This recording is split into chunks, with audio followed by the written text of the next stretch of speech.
తాండూరు శాసనసభ్యులు మనోహర్ రెడ్డి గారిని, అదేవిధంగా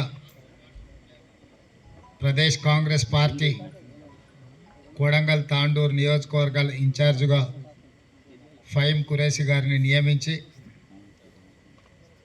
కొడంగల్ నియోజకవర్గ జిల్లా స్థాయి నాయకులను, మండల పార్టీ అధ్యక్షులను, నియోజకవర్గ స్థాయి నాయకులను, అదేవిధంగా గ్రామ శాఖ అధ్యక్షులను, ముఖ్యమైన కార్యకర్తల సమావేశాన్ని ఏర్పాటు చేసి భవిష్యత్తులో కొడంగల్ శాసనసభ నియోజకవర్గంలో ఏ రకమైన కార్యక్రమాలను చేపట్టాలనో మిత్రులు రామ్మోహన్ రెడ్డి గారు మీకు సవివరంగా వివరించారు.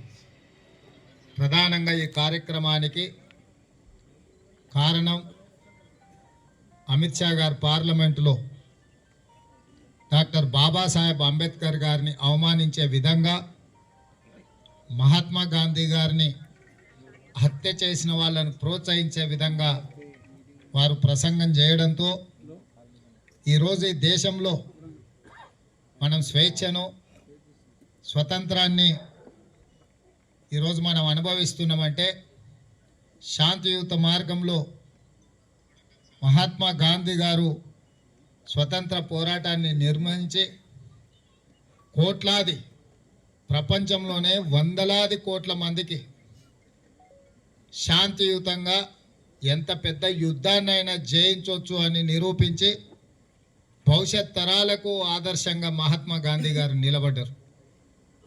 వారు ఒక శాంతి మార్గంలో సాధించిన స్వతంత్ర భారతదేశానికి ఒక అద్భుతమైన రాజ్యాంగాన్ని ప్రపంచ దేశాలతోనే పోటీ పడే విధంగా, ప్రపంచ దేశాలతో పోటీ పడి దేశాన్ని అభివృద్ధి చేయడానికి అవసరమైన ప్రణాళికలను రచించడమే కాకుండా బడుగు బలహీన వర్గాలు, దళిత, గిరిజన, మైనారిటీ, ఆదివాసీ వర్గాలకు చట్టసభలలో సముచితమైన స్థానాన్ని అందించడమే కాకుండా ఒకనాడు గొప్ప శ్రీమంతులకే ఓటు హక్కు ఉండేది, కొద్దిమందికి ఈ దేశంలో ఓటు హక్కు ఉండేది. ఆ ఓటు హక్కు శ్రీమంతులకు, గొప్ప వాళ్ళకే కాదు, దళిత సోదరులకు, గిరిజనుల సోదరులకు, ఈ దేశంలో ప్రతి పేదవాడికి ఓటు హక్కు ఉండాలి. ఈ దేశంలో పేదవాడైనా ప్రధాని అయినా ఒకే విలువైన ఓటు ఉండాలి. వాళ్ళ నాయకుడు వాళ్ళే ఎన్నుకునే విధంగా ఈరోజు మనకు అవకాశాన్ని, అధికారాన్ని డాక్టర్ బాబాసాహెబ్ గారు అందించారు. డాక్టర్ బాబాసాహెబ్ అందించిన రాజ్యాంగము, వారిచ్చిన స్ఫూర్తే ఈరోజు గ్రామాలలో వార్డు మెంబర్లైనా, సర్పంచులైనా, ఎంపీటీసీలైనా, ఎంపీపీలైనా, జడ్పీటీసీలైనా, జిల్లా పరిషత్ చైర్మన్లైనా, మున్సిపల్ కౌన్సిలర్లైనా, మున్సిపల్ చైర్మన్లైనా, మేయర్లైనా, ఎమ్మెల్యేలైనా, ఎమ్మెల్సీలైనా, ఎంపీలైనా, రాష్ట్ర మంత్రులైనా, కేంద్ర మంత్రులైనా, ముఖ్యమంత్రి అయినా, ప్రధానమంత్రి అయినా ఈరోజు డాక్టర్ బాబాసాహెబ్ అందించిన రాజ్యాంగం వల్లనే ఈరోజు మనం ఈ దేశాన్ని బలోపేతం చేసి ఈ దేశంలో పరిపాలన కొనసాగిస్తున్నాం. బాబాసాహెబ్ అంబేద్కర్ ఒకవేళ రాజ్యాంగాన్ని మనకి ఇవ్వకపోయిన ఉంటే మనం పుస్తకాలలో చదువుకుంటున్నాం, వెట్టి చాకిరని మనం పుస్తకాలలో చదువుకున్నాం. కొన్ని గ్రామాలలో ఈరోజు కూడా వెనుకబడిన ప్రాంతాలలో దళితులకు దేవాలయ ప్రవేశం లేదని, దళితులను ద్వితీయ శ్రేణి పౌరులుగా చూడటం, దళితులను అన్టచబుల్స్గా అంటే ముట్టుకొని రాని వాళ్ళుగా, దళితులను తాకడమే నేరంగా ఒక ఆటవిక రాజ్యం రాతి యుగాల పరిపాలన సాగుతుంటే అలాంటి పరిపాలన ఈ దేశానికి మంచిది కాదు.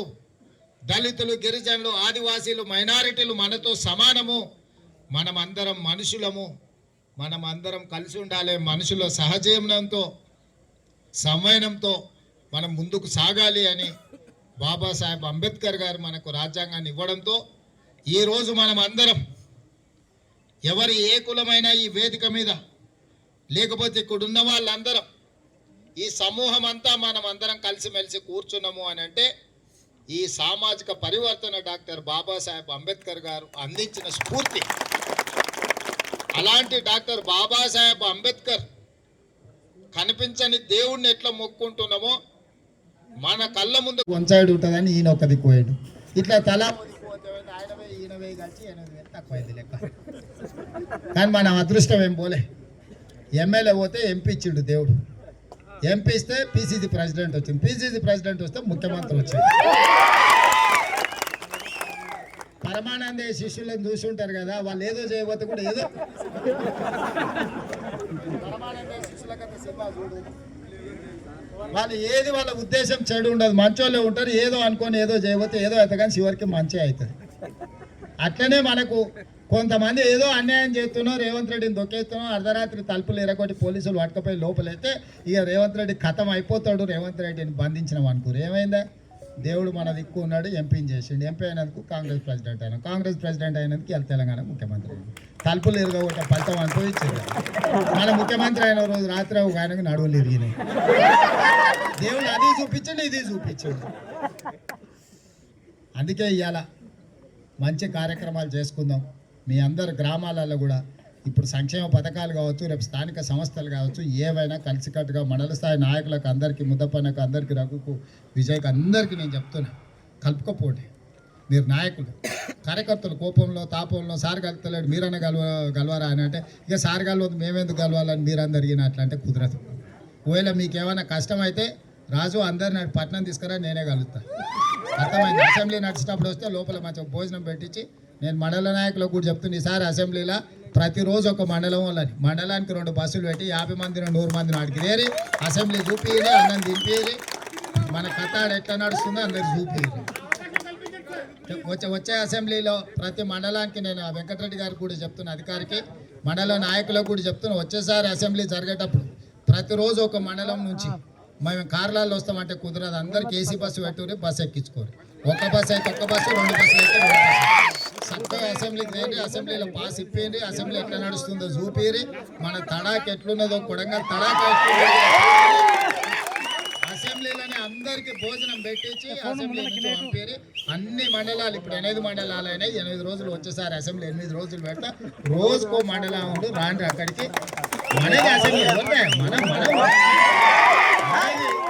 ఎవరైనా కొడంగల్ వాళ్ళు కనిపిస్తే చేతి నమస్కారం పెట్టాల్సింది. ఉంటుందా? ఇప్పుడు కాకపోతే ఎప్పుడు నడుపుకుంటాం మనము?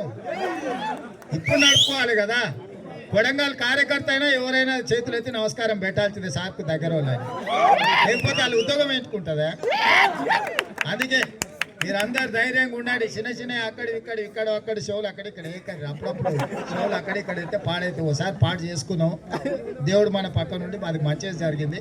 ఈ 10 ఏళ్ళు మాత్రం మనం అప్రమత్తంగా ఉండాలి, మంచిగా చేసుకోవాలి.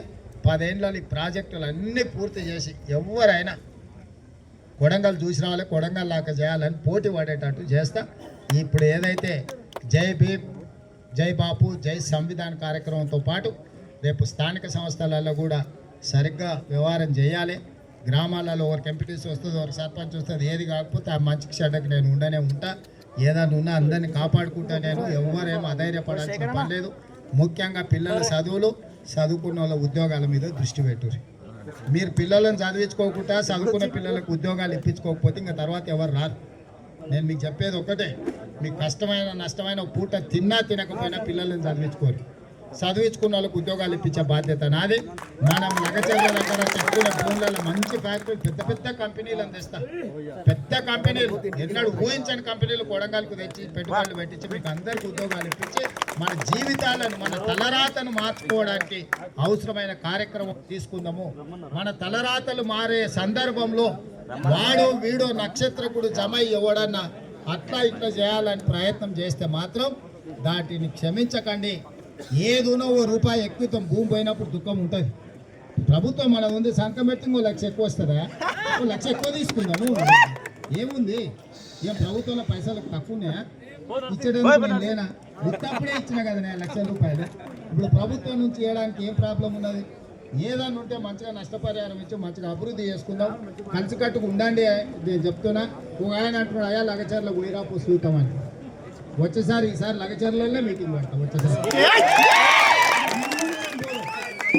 ఆయన మన అసెంబ్లీలో ఒక ఆయన మాట్లాడుతున్నాను, నువ్వు లగచర్లకు ఒకసారి గుడిరాపు. వచ్చేసారి ఇలా సీకట్ అయింది కానీ వచ్చేసారి పొద్దున పూటనే లగచర్లకు వస్తే అక్కడ కూర్చుందాం. లగచర్లలో కూర్చొని మంచి అక్కడనే మాట్లాడుకుందాం. తొందరలోనే లగచర్లకు వస్తారని తెలియజేస్తూ